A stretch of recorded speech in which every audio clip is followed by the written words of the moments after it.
오늘도 동그리가 보는 기막힌 세상이 무난히 인사드리며 새로운 영상 올립니다. 언제나 건강하시고 즐겁고 행복한 시간 보내세요. 안녕하십니까.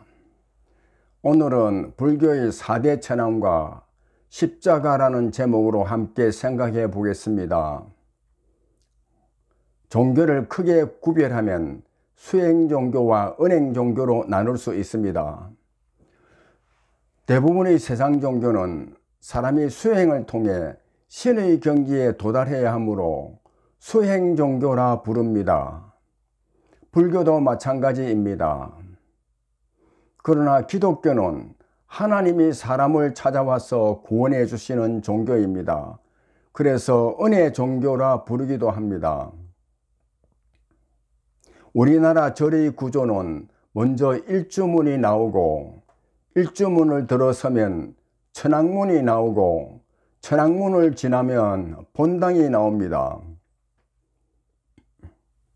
천왕문에는 4명의 천왕, 즉 사천왕이 서 있습니다.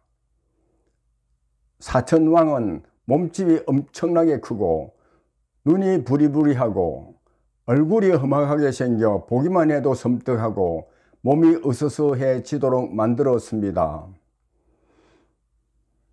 사천왕들은 본래 귀신들의 왕이었는데 부처의 제자가 돼 불법을 지키는 신장이 된 것이라 합니다.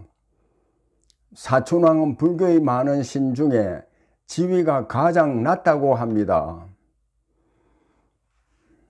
4대 천왕은 천하의 4방위를 맡아 지키고 있기 때문에 호세 사천왕이라고도 불립니다. 4대 천왕 중 지국천왕은 동방을 지키며 몸은 흰색이고 비파를 들고 있으며, 정장천왕은 남방을 지키며 몸은 청색이고 복음을 쥐고 있고, 광목천왕은 서방을 지키며 몸은 붉은색이고 손에는 꽈리를 틀고 있는 용이 있으며, 다문천왕은 북방을 지키며 몸은 녹색이고 오른손에는 우산을 왼손에는 쥐를 쥐고 있습니다. 부처를 모시고 있는 절에 무서운 모습을 하고 위압적으로 절을 찾는 사람들을 내려다보고 있는 사천왕의 상을 만들어 절 입구의 천왕문에 세워놓은 것은 잡귀가 가까이 하는 것을 막아 사람들이 딴 마음을 품지 못하도록 해준다는 이유에서입니다. 수행 종교인 불교는 수행을 통해 자기 자신이 깨우쳐 득도를 해야 하는데, 중생이 깨달음을 얻어 부처가 되는 데는 56단계가 있다 합니다. 1993년에 돌아가신 해인사의 성철 스님은 10년 동안 장좌와불 하여 깨우침을 얻었는데 그것도 초보 단계의 깨달음이라 합니다. 그러니 우리 같은 보통 사람들은 자기의 그릇으로 어느 단계까지 수행을 해나갈 수 있을지, 그리고 더 이상 배울 것이 없는 무학도의 경지에 이르게 될 수 있을지 없을지 알 수 없습니다. 그래서 모든 번뇌의 얽매임에서 벗어나 진리를 깨달아 불생불멸의 법을 체득한 경지, 즉 불교의 궁극적인 수행 목적인 열반에 이르는 길은 아무나 갈 수 있는 길이 아닙니다.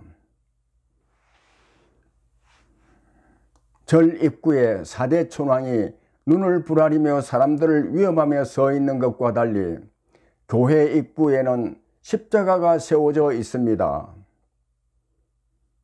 세상 사람들이 보기에 4대 천왕에 비해 십자가가 초라하게 보일지 몰라도 십자가는 천지 만물을 창조하신 하나님의 지혜요 능력입니다.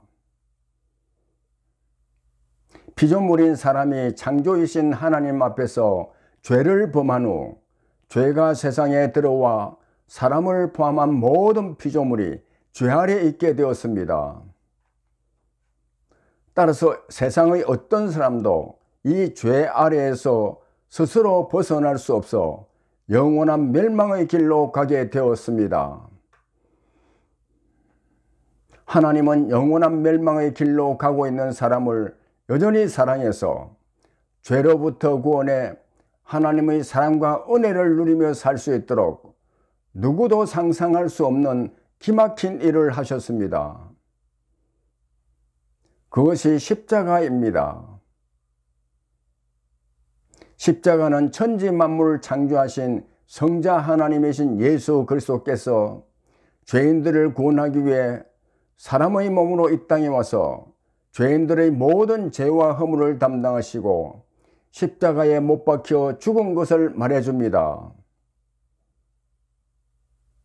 그래서 십자가는 하나님이 우리를 얼마나 사랑하는지를 알려주고 이것을 믿는 사람은 누구든지 죄와 허물을 용서해 주시고 하나님의 자녀로 하나님의 사랑과 은혜를 누리며 살게 된다는 것을 말해주고 있습니다. 죄인들이 구원을 받기 위해서 해야 할 유일한 일은 십자가에 달리신 예수 그리스도를 믿는 것입니다. 세상의 어떤 죄인도 이 믿음이 있으면 죄의 굴레에서 벗어나 하나님의 백성이 되어 영원한 생명을 누리게 되는 것입니다.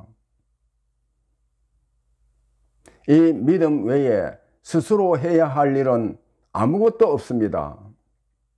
그래서 사도 바울은 은혜로 값없이 어렵다 하심을 얻은 자가 되었느니라고 말씀하고 있습니다. 불교에서 말하는 수행의 한 단계도 하지 않았는데 구원을 받아 영원한 생명을 누릴 수 있다고 하니 너무 쉬워 보입니까? 이와 같이 쉬운 일임에도 하나님 앞에서 스스로 의인이라 생각하고 십자가를 믿지 않는 사람은 결코 구원받을 수 없습니다. 이 구원의 은혜를 가장 크게 누릴 수 있는 사람은 하나님 앞에서 자신이 얼마나 큰 죄인인가를 깨닫는 사람입니다. 그래서 사도 바울은 죄가 더한 곳에 은혜가 넘쳤느니라 라고 말씀하고 있는 것입니다. 이 말은 은혜를 더 받기 위해 더 큰 죄를 지어야 한다는 말씀이 아닙니다. 하나님으로부터 용서받은 죄가 어느 누구보다도 더 크다고 생각하는 사람이 더 큰 은혜를 누린다는 말씀입니다. 나 같은 죄인을 구원하기 위해 성자 하나님이신 예수 그리스도께서 십자가에 달리셨다는 것을 깨닫고 그 십자가를 바라보며 가슴을 치며 애통하는 자가 더 큰 하나님의 위로와 은혜를 누린다는 말씀입니다. 그래서 예수님이 애통하는 자가 복이 있나니 그들이 위로를 받을 것임이요 라 말씀하시며 이것이 하나님의 백성들이 누리는 팔복 중의 하나라고 하셨습니다. 십자가 없이는 하나님의 사랑을 깨달을 수 없고 하나님을 만날 수 없고 영원한 생명을 누릴 수 없고 하나님 나라에 이룰 수 없고 기도의 응답을 받을 수 없고 하나님의 능력을 체험할 수도 없습니다. 그래서 예수님께서 내가 곧 길이요 진리요 생명이니 나로 말지 않고는 아버지께로 올 자가 없느니라고 말씀하신 것입니다. 기독교를 핍박하며 예수 그리스도를 믿는 사람들을 잡으러 다니던 사도 바울이 예수님을 만난 후 십자가가 기독교 진리의 핵심임을 깨닫고 평생 예수 그리스도께서 달린 그 십자가를 전하며 살았습니다. 그래서 사도 바울은 이렇게 고백하고 있습니다. 내가 너희 중에서 예수 그리스도와 그가 십자가에 못 박히신 것 외에는 아무것도 알지 아니하기로 작정하였음이라. 감사합니다.